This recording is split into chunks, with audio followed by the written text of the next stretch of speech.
the real time for preparation is from June to December, because there would be a mayhem from January. Almost everyone would be venturing into the domain of prelims. This course will help you to bridge the gap. You're already prepared with the mains. You have a background of, you've already studied the basic tenets during the mains course. Specifically, we keep highlighting that they will be asking a question on arbitration tribunals, because you see the government initiative is to make India a center or hub for arbitration, which has become the buzzword in the legal circle.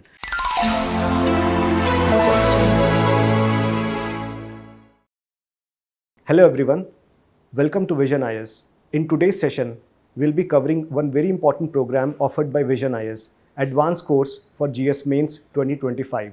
To discuss the features, various aspects, we have with us Amil Hasan Sir. Welcome to the discussion. Thank you.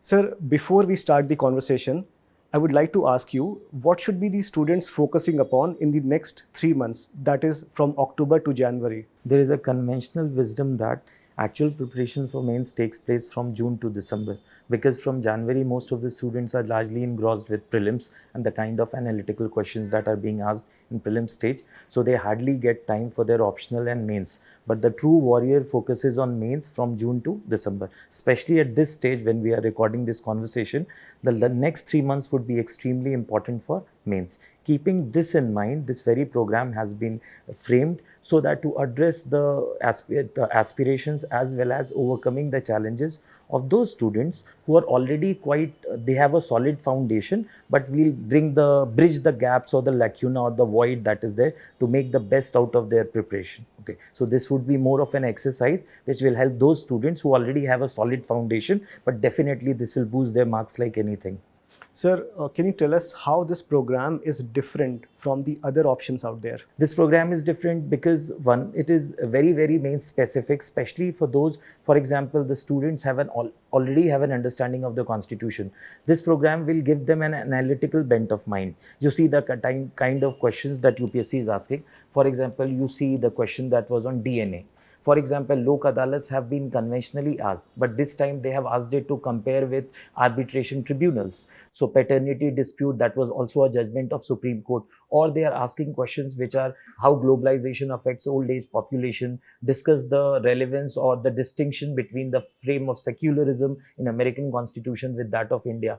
So questions, for example, they asked a question related to urban planning or the kind of questions which UPSC is asking. With the kind of information you have, it is not sufficient to do that. For that, you have to develop an analytical bent of mind and address the questions which are quite innovative. You won't find straight away answers of these questions in the available literature that is there for UPSC. So these questions require an intellectual aptitude that we will discuss. One, how? First, we will focus on those key challenging areas which have conventionally remained a bit disturbing for the students, like you have 5th schedule, 6th schedule, analytical understanding of comparing constitutions, Panchayati Raj institutions. First. Second, we will be conducting mini test. So mini test is something which is, of course, analyze the capability of a student time to time. So he would be in a better position to gauge that what is the lacuna or void that he is going through. Third important thing is linking the things with current affairs. As we progress, every single topic, for example, we are talking about federalism. So the office of governor becomes important. Previously, we used to largely discuss about a misuse of Article 356, but now that is not that relevant frequently. In fact, last year they asked a question also that why 356 is not that relevant being used. So now questions like the difference between Council of Ministers and Governor, appointment of Vice Chancellors, dismissal of a minister who is in jail, any such question, or calling of an assembly session. So we will try to link the conventional areas which are quite static with that of current affairs. So I would just specifically mark out one, we'll focus on those areas which are relatively challenging, which have been a matter of concern for the students. Second, we will integrate that with current affairs. Third, we will take mini tests at regular intervals so as to evaluate the performance. So you have explained this very comprehensively. So when it comes to polity and constitution, what are some of the key trends, especially with respect to mains exam? Key trends is like UPSC of late, if you see after the change of pattern, Now UPSC is more focusing about the interdisciplinary approach, especially when you see the impact of a certain policy.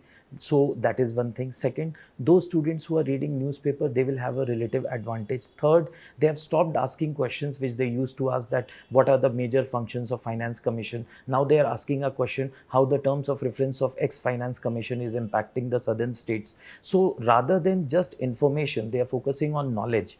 What is information? From that you derive knowledge. So those analytical questions, first major change which UPSC has brought. Second, that they want the students to be ready for innovative questions, questions which they don't find in common literature, questions which are quite new. How urbanization, for, as I said, is affecting old age population. Now this is something which they have to, there must be a smart thinking right in the examination hall. So how this program will actually help, because generally in mains course we are teaching the entire what you call spectrum of syllabus that is prescribed in GS paper 2. Here we are well aware of the fact that those students already have a broad understanding of the factual part of the syllabus, but what key areas can definitely catapult them to a higher pedestal of scoring, that we are going to focus. So you see the governance part has also increased. For example, last year they asked a question, do you think Right to Free and Compulsory Education Act is able to incentivize school education in India?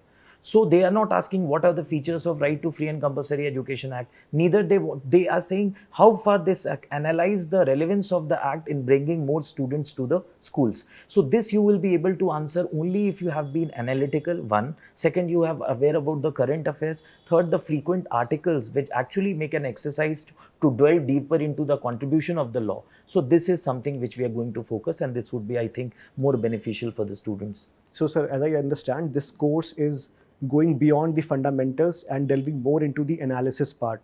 So, sir, if someone wants to join this program, should there be some background? Should there be some understanding before they join this program? Yeah, I think, see, there would be a fine mix. Although we will be touching upon the basics, but the prime idea behind the entire program is to be aware of the students are expected to be aware with the basics. So mainly we'll be focusing on current affairs. We'll be focused, and we'll always borrow the conventional wisdom and look into the questions that have been asked by UPSC. But you see, then also there is a pattern. For example, last year they asked the question on National Legal Services Authority. This year from the same law they have asked on local adalats. Okay. So last year they asked the question on urban local bodies issues. This year also there was relatively the same question. One question which has been a matter of debate this year was about the paternity through the DNA, that question which was asked. This was also discussed even in the current affairs because there was a case related to Supreme Court. So you see the questions, last year they asked about United Kingdom when it comes to comparing constitution. So it was quite predictable. This year they asked about United States. So with the kind of wisdom and the experience we have, to the best of our ability, we'll try to make them aware or prepare them for the future challenges. Because who is an intelligent person? Intelligent person is the one who can see the future. So the best available experience and the past trend of UPSC will prepare them for the years to come, and will specifically individual students, we will also, to the best available resources, will try to evaluate that what are the areas where this student is lacking. So we will try to work upon that also. Okay, sir. So as I see it, so there will be some element of basics coverage, and then there will be some frequently asked topics as per the trend of UPSC exam, which will be covered, and then there will be integration from current affairs. On top of that, there will be test series as well in the form of mini test. So that's a very comprehensive package. Yes, yes. So, sir, how is it beneficial to the students who have just started preparing? How it is, for example, you have in the syllabus, they have mentioned representation of People Act 1950 and 51. So RPA 1950 is a very brief literature. It's a very small law. 51 is a very comprehensive and voluminous thing. So a student will not be able to aware that what is to be studied and what is not to be studied. Because RPA 1951, has qualification, disqualification, electoral notification, election disputes, equality of votes, corrupt practices, exit poll, section 126, electoral silence. So many things are there. So we will try to focus that what all things are important, because the syllabus is very, very generically crafted. So what you have done from that also, what will be most important. And one thing, what is going on in the last few years. If you see the question of one nation, one election, which was asked in Mains 2024, this was one of an expected question. They asked a question 2 years back, discussed the role of ED and CBI. So keeping into the mind the current happenings, we will try to focus that, okay, these are the issues going on and these are the articles of the constitution that have a relevance to that issue. For example, there was a debate about not appointment of deputy speaker 2 years back. So immediately UPSC asked a question about deputy speaker in prelims. This year there was a huge debate about one nation, one election, electoral bonds. So keeping in mind the current analysis, we'll try to focus on that. Predominantly the purpose of this is, one, to help those students who are already having some idea about they have done their background work, but to aid them, to facilitate their marks increases by a reasonable margin, okay, so that they are comfortably into the list. So we also had a similar program in 2024, advanced course for mains 2024, right? So do you see any correlation with the things that we taught in the class and the questions which came in the exam this year? See, yeah, that is something which is a very good question. In the Mains 2024, that advanced course, we specifically discussed about one nation, one election. Okay, due to the advent of the issues surrounding the challenges of urbanization, we specifically talked about the issues arising out of urban local governance and the second administrative reform commission.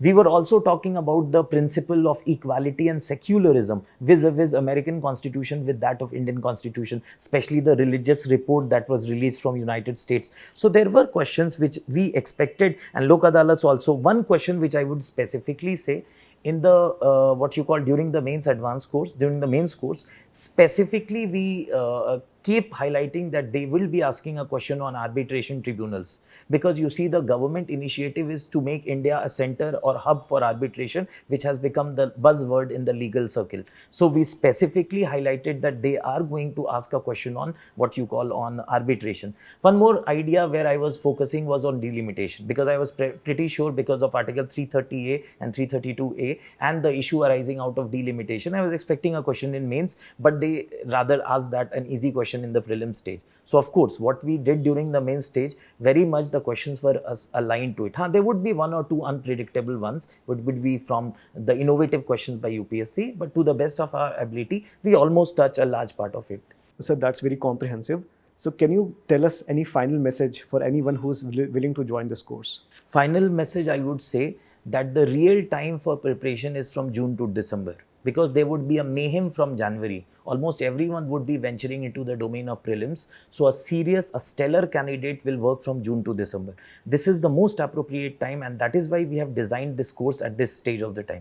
So these months are going to be very crucial for mains as well as your optional preparation. Okay, so this course will help you to bridge the gap. You're already prepared with the mains, you have a background of, you've already studied the basic tenets. So one, this course I would say would help you in what you call rationalizing your preparation in a better way. Second, with the kind of evaluation that we would be doing through mini tests, it will give you a very, very clear insight into the level of your preparation, and by evaluating you personally, what are lacunas or what is the void that we must fulfill. So I think that is going to help.